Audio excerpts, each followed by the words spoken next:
Hey, just take a look around you for a second. See that desk? That bookshelf? Ever stop to think what's really holding it all together? I can tell you, it's not just screws and nails. There's this whole hidden science right there in our homes, and we're about to get into it. Yeah, it's this kind of invisible force, right? A super powerful bond that, it literally builds the world we live in. We're talking about the chair you might be sitting on right now, the cabinets in your kitchen. We just don't think about it, but man, is it essential? So what's the secret sauce? Well, it's this industrial strength adhesive, a resin. This stuff is the magic behind all kinds of modern wood products. Plywood, particle board, MDF, you name it. Honestly, without it, the affordable furniture we all have, it just wouldn't be a thing. But there's always a but, isn't there? What if the thing that makes this glue so great, its biggest strength, is also its biggest weakness? And that's the core question, the big dilemma we're going to unpack today. All right, so what is this stuff, this secret ingredient holding everything together? Let's pull back the curtain a bit and meet the main character in this whole story. It's called Urea Formaldehyde resin. Let's just call it UF resin. It's way easier. And the reason it's literally everywhere? Super simple.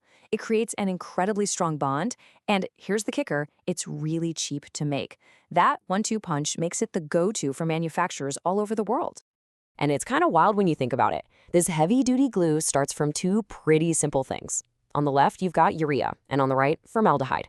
You mix them together, they do this thing called polymerization, basically just linking up together, and boom, you get this super strong, durable resin that ends up in, well, a ton of our furniture. Okay, but like we said, this powerful formula isn't all sunshine and rainbows. It's got a bit of a dark side. So let's get into the real conflict here. So here's the problem. The standard stuff, the UF resin that's used most often, it's not perfectly stable. Over time, it starts to break down just a little bit, and when it does, it releases tiny amounts of formaldehyde gas into the air. And that emission, that's the hidden danger we've been talking about. Naturally, this problem got researchers thinking, okay, there has to be a better way.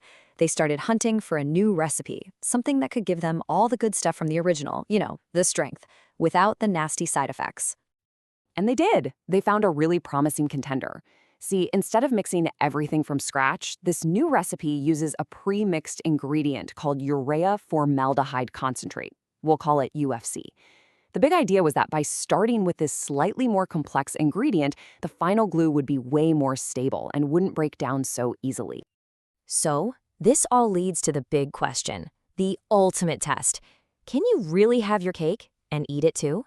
Could this new UFC recipe give you that same rock-solid strength, but without the dangerous emissions?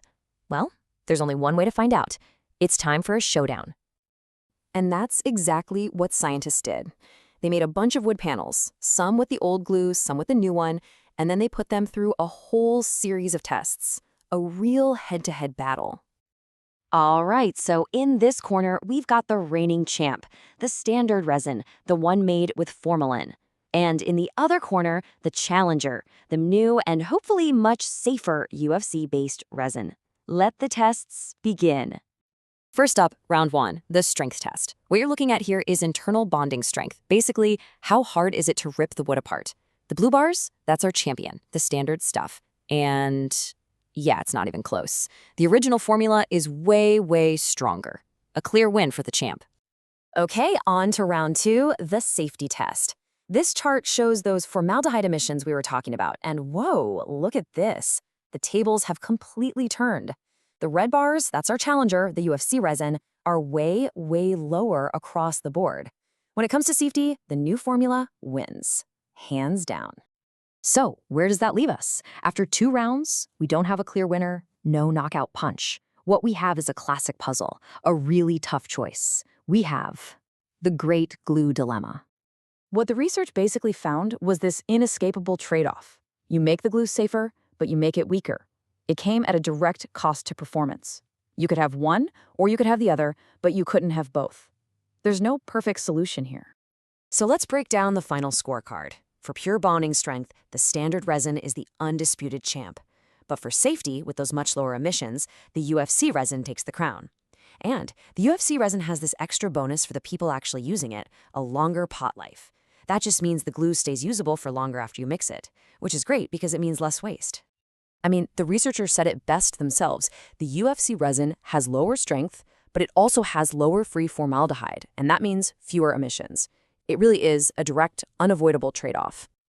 So that leaves us with the big question, the one that manufacturers have to ask themselves all the time. Do you go for stronger or do you go for safer? It's kind of amazing, right? This whole story about glue is a perfect reminder that the simple things all around us, the products in our lives, are just filled with these invisible choices, this constant balancing act between cost, how well it works, and, of course, safety.